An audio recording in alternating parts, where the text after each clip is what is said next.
Hi, I'm Ed Rodriguez of the band Deerhoof, and we're here at my home in Portland, Oregon at one of the mini Deerhoof studios, and I'm going to show you my junk, but be very quiet because there's a genius at work.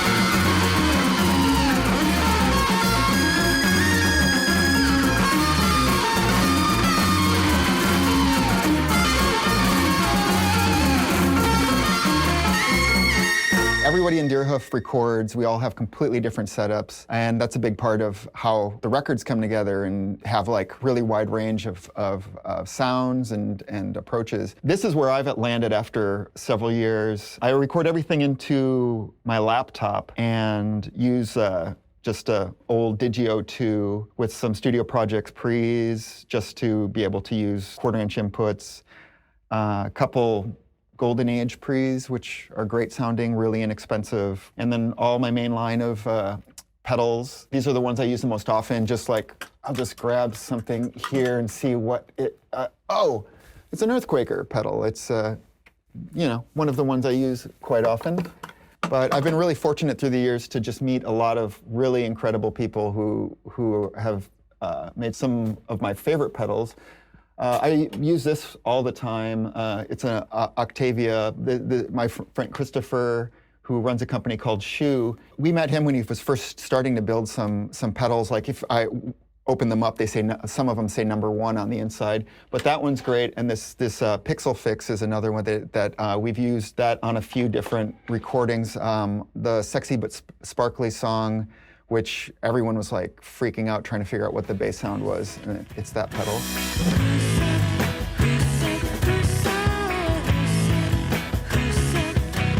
I have a radial X-amp to reamp thing, so a lot of times I'll just like run drums, anything back through pedals, and there's something special about being able to be in the room with the way this. I use plugins like crazy, like everyone in the band does, but this I think is really great to actually be in the space with the sound moving around with you. When Deerhoof works on songs, we try and record our demos the highest quality that we can, because 9 times out of 10 our demos just become what's on the record. So in a lot of cases, just one of us might be playing everything on one of the songs, and I couldn't go back through the records and tell you like with total certainty what songs I play guitar on. But that's just the way that we are, that it's more about the band than about our individual sort of identity. It's just because we're all thinking about the band, and we try and do everything like as a, with that sort of Deerhoof sort of mind. I keep a few different things around here just to kind of help me come up with like sort of creative sounds for places to start. One thing I find really helpful is I have a bunch of contact mics that I keep around, enough to occasionally I'll like just put them on everything on the drum set, or I'll just, it's just a small mic with a contact. You just plug it into a 1/4 inch, and it's really great for just, I'll have my pedal set up, and I might just grab any sort of percussion thing and just like put it on, turn things on, maybe throw in, like right now I'm going through the EarthQuaker Organizer and just,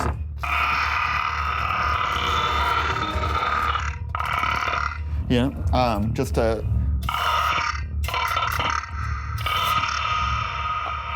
now I've got the Afterneath going. But the great thing with contact mics is like it depends, like you can either, attach them on, but I always like to just like, the tone changes depending on where you push on things.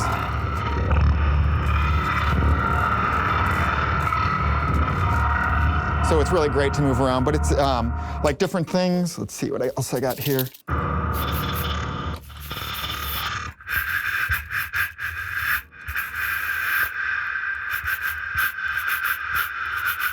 But I'll do stuff like this really often just to kind of have some sort of unique percussion thing going. Another thing is I write usually on keyboards because it keeps me from falling into a lot of guitar patterns. And that way I do things more like that I'm hearing than opposed to like things that are like muscle memory. So a lot of Deerhoof music is like that, where John, the other guitarist, and I are playing like really simple chords, but it's actually might be like a 6-note chord, but John is playing 3 of the notes, I'm playing 3 of the other notes. I keep this guitar around, just an old one that's all tuned to one note. So I've done things on the record where larger chords, except I'll record each note separately, you know, possibly strumming or in a way of just like, and pan them across where it'll be like 6 different guitars just playing a chord, and I think that's a really nice way to just like make things seem larger.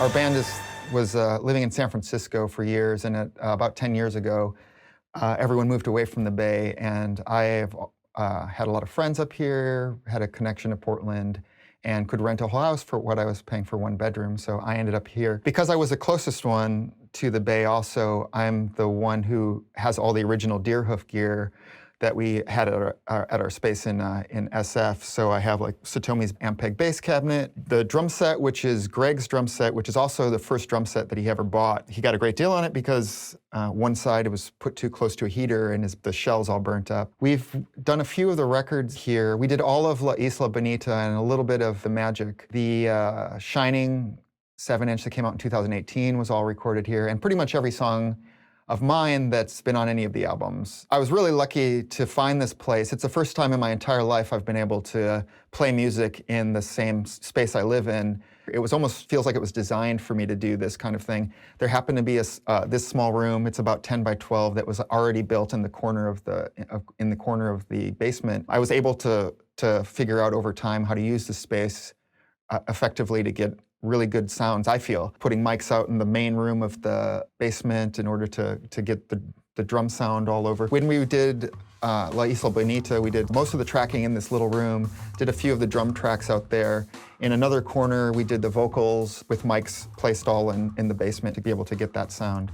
I have all my amps set up in here. This is a Vox V125 half stack that Vox made for a while trying to compete with Marshall and that kind of thing. It's a 125 watt head with a 212 cabinet ported. This, when I lived in the Bay Area, there was one of those like sort of family run thrift stores that everything in there was $1. This single 12 cabinet I got in there, which was from a movie projector, and that's got a really great sort of very dark old sound to it. I have the outputs easily accessible where I can use any head and plug it into any cabinet.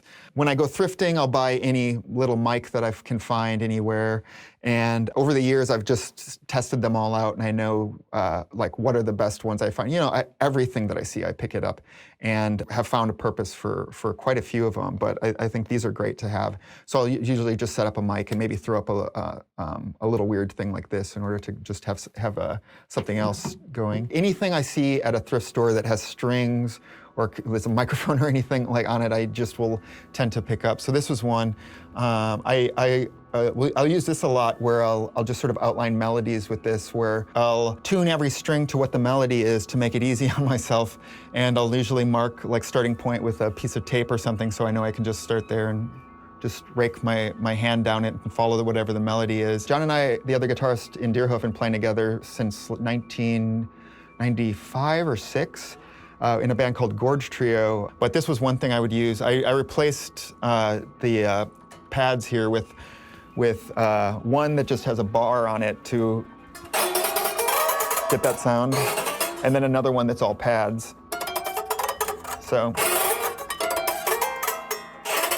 that kind of thing. So that's something that I use both as a way to play melodies and just to have crazy sounds. And this is another thing I had from that time period that was also just for crazy sounds. I took a humbucker and the little tines off of music boxes, took all of the screws out of the humbucker and screwed it back in around the little thing. So it's just directly placed against the pickup, and I would put a 1/4 inch out on that and then just like would blast that through an amp.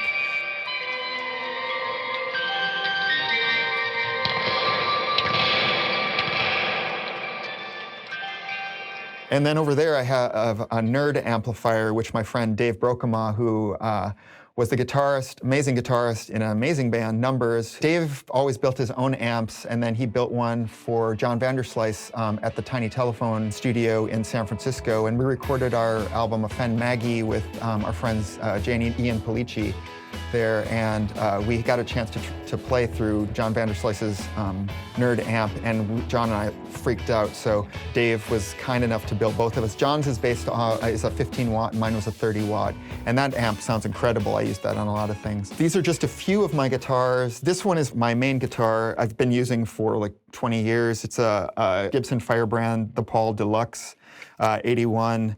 But I love this. I love just the plain wood. When I got it, it looked perfect, but it's eaten away. And then I have long nails. I play with my pick, with a pick and like sort of, you know, claw style. So all of the wood's eaten away around the knobs from me just turning the knobs. I used to have a Veritone switch in it because I used that for Deerhoof, and I loved the Veritone sound. But I used it so much I just stripped it. So I'm fixing it. I'm fixing the switch on that, and that'll go back in there when it's done. Another guitar that got used a lot in Deerhoof for many, many years was this Eastwood Tuxedo. I found this, and I think it just sounded amazing. The pickups in it, stacked P90s, sounded amazing. I really loved it. So I use this forever. I just from the way that I play, I broke a few things on it, knocked the pick guard off, and then you know, a few things happened to it through years. But this guitar was used for a lot of Deerhoof records and a lot of Deerhoof tours. I met Mike, the guy who runs Eastwood, when we played an ATP festival in New York. He was right up front, and he was just really excited. And a few years after that, he got in touch and he asked if Deerhoof would be interested in having a signature model. His initial suggestion was to use the Maserate body that they had on one of their other models and start from there and maybe do some modifications to it, try different pickup configurations and everything. So I went to the website and I looked through everything, and I saw that they had a bass version of the old Ampeg AEB bass. And I had always loved that body shape. I thought it was an amazing body shape. So I asked Mike, I was like, do you think that you could take that body for the bass and just scale it down for guitar? He loved the idea. So he sent over this prototype. We have decided to do the angled pickups because, you know, the angle of the pickups will affect how much treble and bass will be coming out of them. Same stack P90s that were in the Tuxedo that I initially fell in love with, and we added a phase switch on the push-pull and a bass roll-off in order to try and deal with, a lot of times on tour we would use rented backline, and usually that would be large Marshall cabinets, which tend to be really bassy. So we had a bass roll-off as one of the controls where we could just reduce that and try and tame that a little bit when we just were in that kind of situation. But I love this guitar. I have several of them, and so now this is my main guitar whenever we tour. Of course, why wouldn't I use the Deerhoof guitar, being in Deerhoof?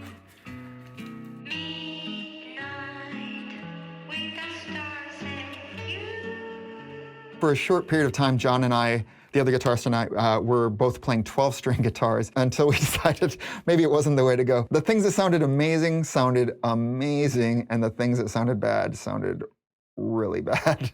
So it wasn't an across-the-board great idea, but I'm really glad that we tried it. Another guitar I've gotten recently was this Pure Salem Tomcat, because I actually have no guitars that have a bar on it, and have been wanting one forever, and this guitar plays beautifully, sounds great. I've ripped several Floyd Roses out of guitars trying to do the Steve Vai, like, you know, just going nuts with the bar. I eventually just moved to hardtails, and this is the first time I've in decades that I'm going back to having a little bit of that action going on. But I'm really happy to have that back in my life.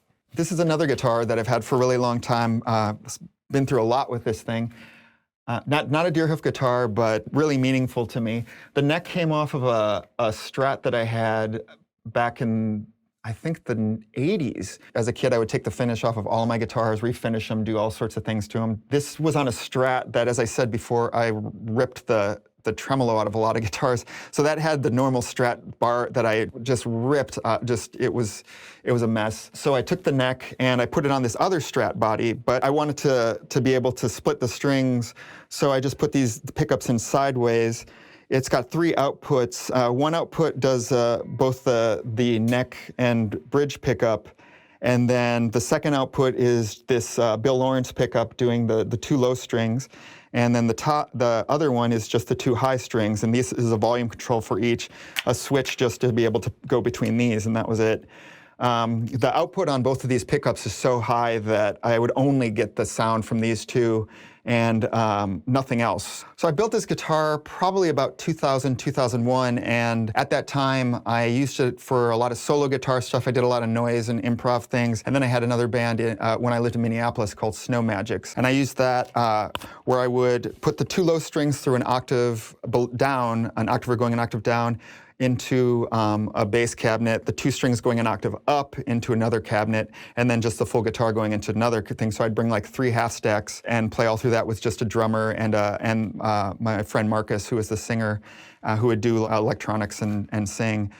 There's also a walkie-talkie speaker, and so I took the guts of a walkie-talkie and I put that inside, and that's the control for it. So the speaker's in there, and I would use the other side of the walkie-talkie, hold that up to an amp and feed the sound, sort of create a loop of the sound going from the amplifier into here, through the pickups, back to the amplifier, and it would just create all sorts of really amazing feedback. It's so, you can do that kind of things with MIDI pickups, send a different, assign a different sound to every single string, but there's something about just this actual physical, just the directness of just these, just guitar pickups and just the things that they do and the way they interact with each other.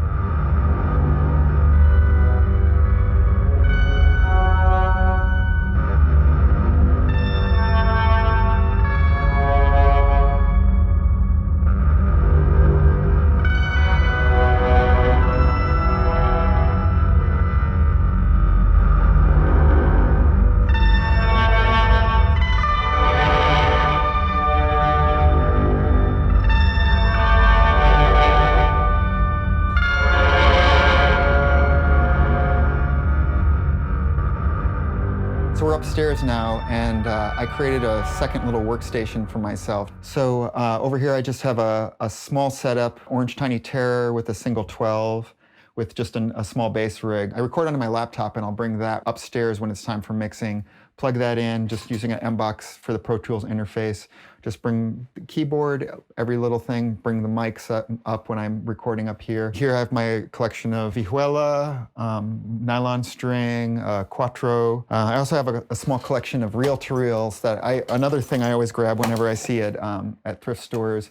I use the reel-to-reels, or more often not small cassette players when I'm recording drums, where I'll put that in front just to get the compression sort of blown out, like compressed sound. We've used that a lot in Deerhoof recordings, where we'll just run a line out, have that in record mode, and just use that as a second drum mic to add in. And I have this as well. Speaking of tapes and things, I have this, and this is really interesting. You know, in the early days, I played a lot of cassettes on stage. I used to have different cassette players.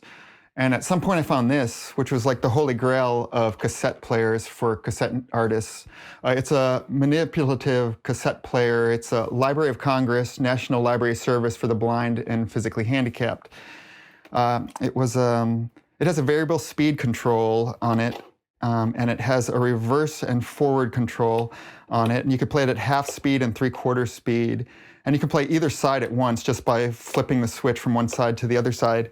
So for a noise cassette performer, it's kind of a dream, because you could slow down or speed up any cassette while you were playing it. And you run it out into a guitar amp through the pedals and stuff and decide which side of the tape you wanted to play in. You could flip back and forth between the side A or side B just by flipping this, and super cool, I'd use it on stage all the time.